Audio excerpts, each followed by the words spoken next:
This is the first homework help video for Chapter 8. The subject for this chapter is hypothesis testing. The purpose of this chapter is to define numerically the words statistically significant.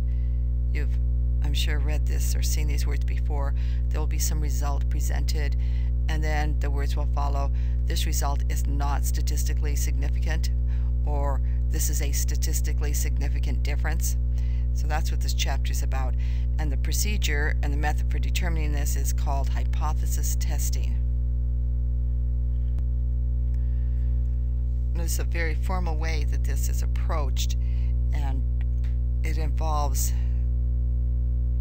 stating a null hypothesis, and from that follows an alternative hypothesis. Hypothesis is abbreviated with the letter H, and the null hypothesis has a 0, like null, 0, and the alternative hypothesis has the subscript 1. Now what the hypothesis states is, the null hypothesis is that the new result doesn't change anything. It doesn't make any change in what you knew before. What you knew before is called a priori. It's an a priori assumption. And I'm going to use mu for it because often it's an average. So this is the average that you knew before, or the idea that has always been held, such as what is the normal body temperature, 98.6. Well, that would be your a priori assumption. A priori means Latin for previously, prior to starting the test. So you have some kind of assumption you're holding when you go into this test. Then you take a sample and you create an average from that, or you somehow make a test. The result of that is called the test result, and I'll use the letter K for that. So the mu is the assumption that was held before you started the test. The K is the test result. It's what you measured. Now your question is, what is the effect of K on that initial assumption? The null hypothesis, says that there is no change. That even though I measured a different result, it's not significant. The average stays the same. The traditionally held value stays the same, or the normal value stays the same. That's your null hypothesis. And it's listed here. It's stated here 3 times because it's always the same. It means that there is no difference. The average is the same. Okay. The alternative hypothesis is, of course, that it's different, and it can be different 3 ways. It could be just simply not equal to it, or it could be less than, or it could be greater than. In other words, if you had a test, the example that was given in the textbook about nicotine, so there was an advertised value of the amount of nicotine in some cigarettes, then they went and tested some. Now they were trying to determine, is the test value such that statistically significant, so that you can say that the average amount of nicotine in cigarettes is not as advertised. That would be your alternative hypothesis. The null hypothesis is, even though you measured a slightly different value, that's it within the it's within bounds of the normal distribution, and it really isn't. In other words, the advertised value is still the same. That's still what we can take for nicotine in cigarettes. For the homework, you start off by just defining these values.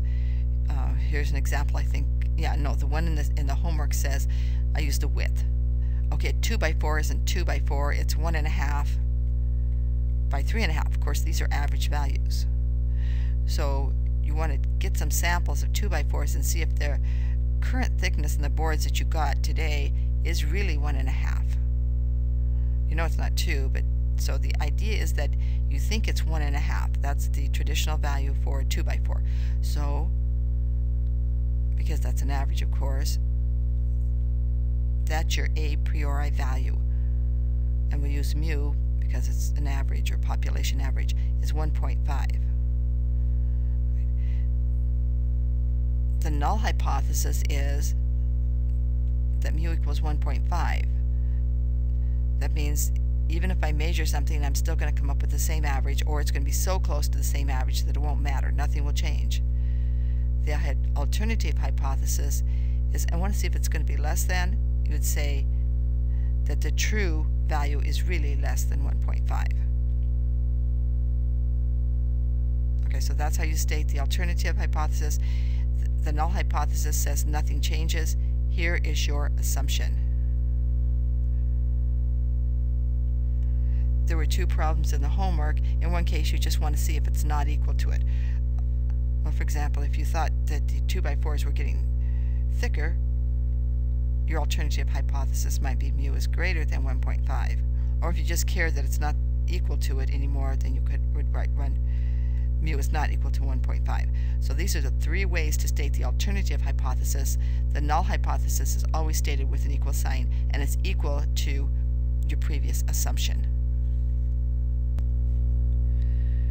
Now, of course, you could be wrong in choosing the null hypothesis or wrong in choosing the alternative hypothesis.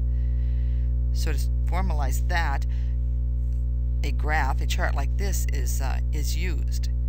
And there's two kinds of errors. One's called a type 1 error, and one is called a type 2 error. The way these questions are looked at is it's really the null hypothesis that you're testing.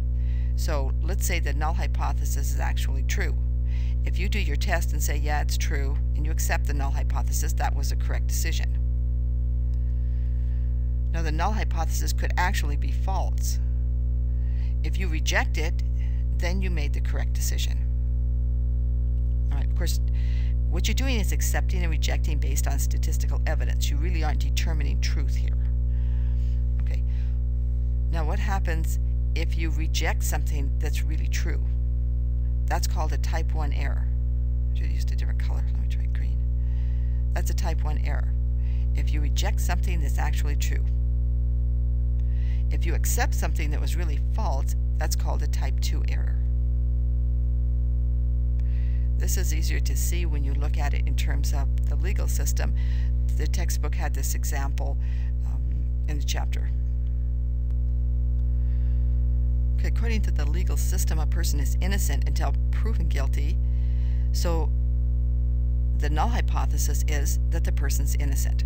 So you go in with the a priori idea that the person is innocent. So the null hypothesis is innocence. And if it's really true, then that means the defendant is actually innocent. However, the person could be guilty, in which case that null hypothesis is false and the person is actually guilty. Then the case goes to the jury. If the jury looks at the evidence and says and acquits the defendant, then that was a correct decision if the person was innocent. If the jury convicts the defendant when he really was guilty, then that was a correct decision. So what is a type 1 error? In a type 1 error, you convict the innocent man. And in a type 2 error, you let the guilty one go. The type 1 errors can be controlled. The type 2 errors are very hard to control. And so different parameters are used to try to restrict the type 1 error. Type 2 errors you really can't control those.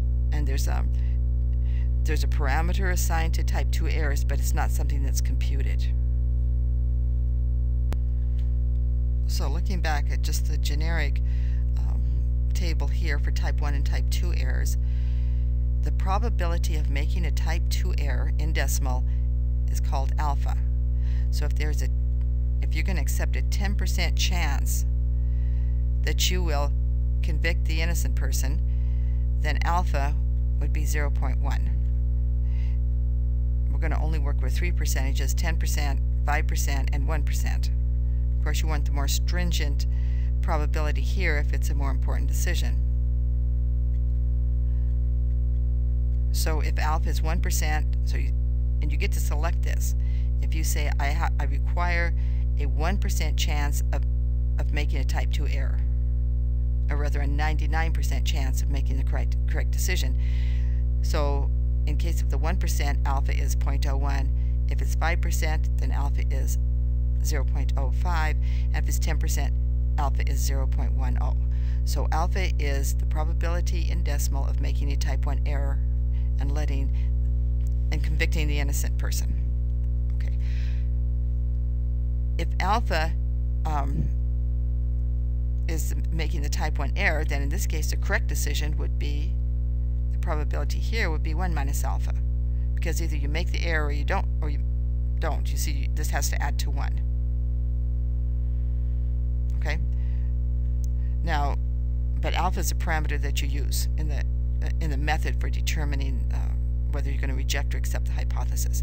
For the type 2 error, beta is used as a probability of making a type 2 error. However, beta is not selected and it's not computed. It really, you would think that alpha and beta would add to 1, but they don't. They are inversely proportional. If alpha decreases, beta increases. No, I said that the wrong way. 1 minus beta. 1 minus beta is a probability. It's called the power of the test.